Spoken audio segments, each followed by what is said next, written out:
Welcome back my YouTube channel सरकारी exam excellence में most welcome है फ्रेंड। ये जो वैकेंसी आपका इंडियन पोस्ट ऑफिस का है, जो कि इसमें बहुत अच्छी वैकेंसी के साथ में मैं अपडेट लाई हूँ और इसकी इम्पोर्टेंट बातों पर भी ध्यान देने वाली है, जो कि मैं बीच में आप लोग को इन्फॉर्मेशन दूंगी इम्पोर्टेंट, जिस तरह से ये वैकेंसी है और इसकी क्या क्या प्रोसेस भी है और इसमें और जो इंक्लूड किया गया है, जो कि आप लोग को यूँ ही बताया जाता है कितनी वैकेंसी है, ये है वो, लेकिन ये नहीं बताया जाता है कि इसमें किस तरह से इसका आपका प्रोसेस रहेगा। जो इम्पोर्टेंट जानकारी मैं दूंगी, तो बस आप लोग लास्ट तक देखिएगा, उसके बाद फॉर्म को फिलअप करिएगा।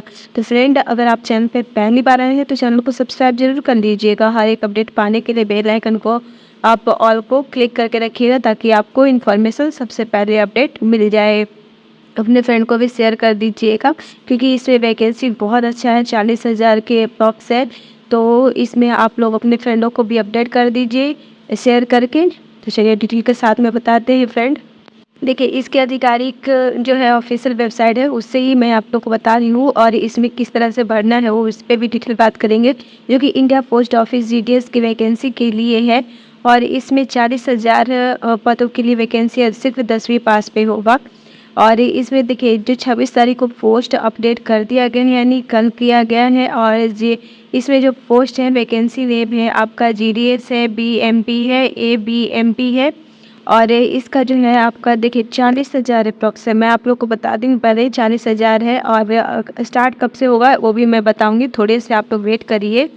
ये ऑनलाइन है ना, आप लोग आवेदन ऑनलाइन कर सकते हैं। ऑफिशियल वेबसाइट ये है, एक बार जरूर चेक कर लीजिएगा। मैं वैसे ही लिंक दे दूंगी, आप लोग टेंशन नहीं लीजिएगा। और इसका जो है, चलिए आप लोग को डेट बता देते हैं कि कब से कब तक भर सकते हैं। और इस जॉब का लगभग सबको इंतजार ही रहता है, तो मैं और आप लोग को डिटेल बता ही देती हूँ।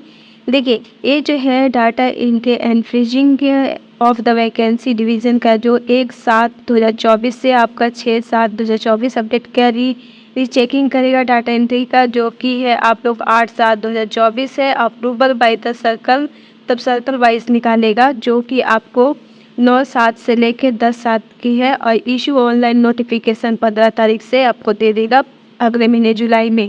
ठीक है, इसका जो है अभी री इशू करेगा, हर एक जोन के लिए निकालता है, तो पूरे जोन के लिए अपडेट करेगा उस तरह से। और इसकी जैसे जैसे अपडेट आएगा, मैं आप लोग को और अपडेट करते चल जाऊँगी। वैसे आप लोग 15 जुलाई से स्टार्ट हो जाएगा, नोटिफिकेशन इशू कर देगा। इसकी आवेदन फी की बात कर लेते हैं, तो इसमें जनरल ओबीसी ईडब्ल्यूएस के लिए 100 है। एससी एसटी और पीएच के लिए, जो कि दिव्यांग है, उनके लिए यहाँ पर 0 रखा गया है।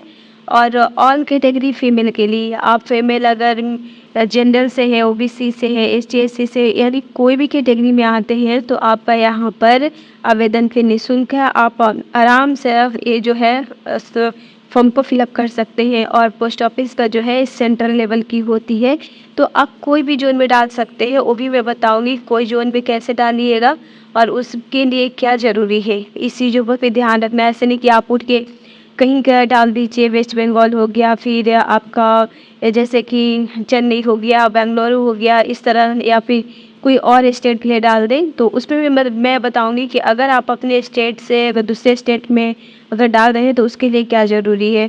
ठीक है, देखिए इसमें जो है आपको डिटेल है, और जो तीनों पदों के लिए है वो 40,000 के अप्रोक्स है। आप मान सकते हैं 40,000 ये हानि होता है, बहुत होता है। तो मैं और इसकी डिटेल बताते चल जाती हूँ, जो कि इसमें क्वालिफिकेशन सिर्फ मांगा गया है आपका 10th पास। अगर आप 10th पास हैं, तो आप इस फॉर्म को भरने के लिए एलिजिबल है। देखिए, और with math, English and subject जो भी हो, ये मायने नहीं रखता है, बस मायने रखता है कि आप 10th पास हैं।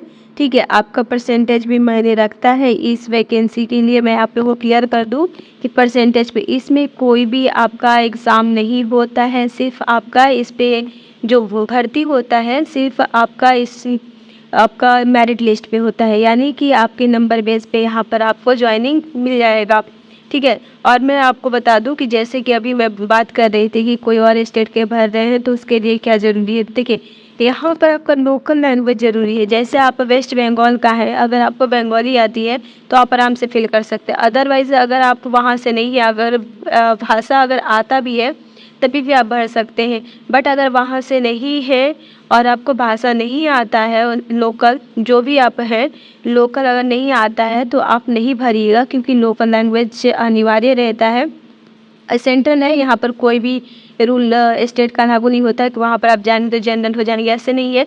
बस यहाँ पर भाषा का इशू है कि अगर आप टफ भाषा है, जैसे कि अब तेलुगु हो गया, तो आप अगर उधर के लिए डाल रहे हैं तो वहाँ तेलुगु जानना बहुत ज़रूरी है कि लोकल लैंग्वेज में अधिकतर लोग आपके पास आएंगे। अगर आपके बाय द वे जॉब होती है तो ज़्यादातर यही होता है कि लोकल लैंग्वेज इंग्लिश नहीं टॉक करते हैं, बट लोकल लैंग्वेज ज़रूर बोलते हैं। हाँ, आप मध्य प्रदेश डाल सकते हैं, यूपी डाल सकते हैं, बिहार डाल सकते हैं, या फिर और स्टेट देखिए कि जहाँ पर अगर हिंदी भाषा बोली जाती है वहाँ पर डाल सकते हैं। महाराष्ट्र में डालिएगा तो आपको मराठी अनिवार्य है, क्योंकि आपको वहाँ का मराठी लैंग्वेज लोकल होता है, तो आपको वहाँ पर उसी तरह से आपको फॉर्म फिलअप करने के लिए एक बार ज़रूर देख लीजिएगा। एज की बात कर लेते हैं, तो एज लिमिट इसमें रखी गई है, देखिए 18 से 40 वर्ष बहुत है, ठीक है। 18 से 40 वर्ष है, 18 से 40 वर्ष के बीच में कभी भी आप इस फॉर्म को भर सकते हैं और यहाँ पर आपको छूट भी मिलेगा। जैसे सेंट्रल का है तो मैं आप लोग को बता दूँ, 18 से है तो देखिए ओबीसी के लिए इसमें छूट भी है। ओबीसी के लिए यहाँ पर 3 साल का है, एसटी एससी के लिए यहाँ पर 5 साल का है, जो कि दिव्यांग हैं तो आप लोग को 10 साल का इसमें बेनिफिट मिलने वाला है, सीधे 50 साल हो जाता है, ठीक है। तो इस तरह से आपको एज का भी फ़र्क मिलेगा और यहाँ पर छूट मिलने वाला है, जो कि अपने आप में बहुत बढ़िया है। तो इस चीज़ों को ध्यान जरूर रखिएगा। आवेदन आप करने के लिए देखिए यहाँ पर ज़रूरी है, जो भी रीजन के लिए भर रहे हैं, यानी क्षेत्र के लिए भर रहे हैं, स्टेट के लिए भर रहे हैं, ये सेंट्रल है, आप कहीं पर भी भर सकते हैं। बस मैं आप लोगों को बता दूँ कि लैंग्वेज का इशू रहता है। और परसेंटेज का भी मैं आप लोग को बता दूँ, तो आप लोग को यहाँ इम्पॉर्टेंट ये जानकारी है कि अगर आप फॉर्म फिलअप कर रहे हैं तो ये सोच के नहीं भरिए कि मेरा 60% है या फिर 70 है, तो जो 90% लाते हैं उन्हीं का यहाँ पर सिलेक्शन होगा, नहीं। कुछ लोग ऐसे होते हैं जो कि नहीं जाते हैं, या फिर ये कभी कभी होता है 60% पे भी उठा लेता है, 50 पे भी उठा लेता है, क्योंकि ये जो है लमसम लोग पहुंच नहीं पाते, फुलफिल नहीं हो पाता, तभी हर साल इतनी वैकेंसियाँ निकलती है। तो आप अपने परसेंटेज मत देखिए, यहाँ पर आप देखिए कि आपको कितना परसेंटेज, या फिर हाँ 50 से प्लस है तो आप आराम से डाल दीजिए। यहाँ पर ज़्यादा नहीं लग रहा है, लेकिन हो सकता है बाय द वे आपको ये सेंट्रल लेवल की जॉब है हो जाए तो बहुत बढ़िया है। तो आप ये नहीं सोचिएगा, आप इस फॉर्म को फिलअप कर दीजिए, ठीक है। और देखिए ऑनलाइन है, आप आवेदन करिएगा। आवेदन जब करेंगे तो एक चीज़ों पर ध्यान रखिएगा कि अच्छे से फ़ोटो, सिग्नेचर और आपकी जो कैटेगरी का है वो भी डाल दीजिएगा, ताकि आपको एक्स्ट्रा बेनिफिट मिलेगा। तो कहीं अगर त्रुटि हो गया तो इसमें अगर बाय द वे अगर सुधार करने का मौका नहीं दिया तो फिर आप लोग को दिक्कत होगा। इसीलिए एक बार ज़रूर क्रॉस चेक ज़रूर कर लीजिएगा। लास्ट सबमिट जब करिएगा तो क्रॉस चेक ज़रूर करिएगा, क्योंकि क्रॉस चेक ज़रूरी होता है।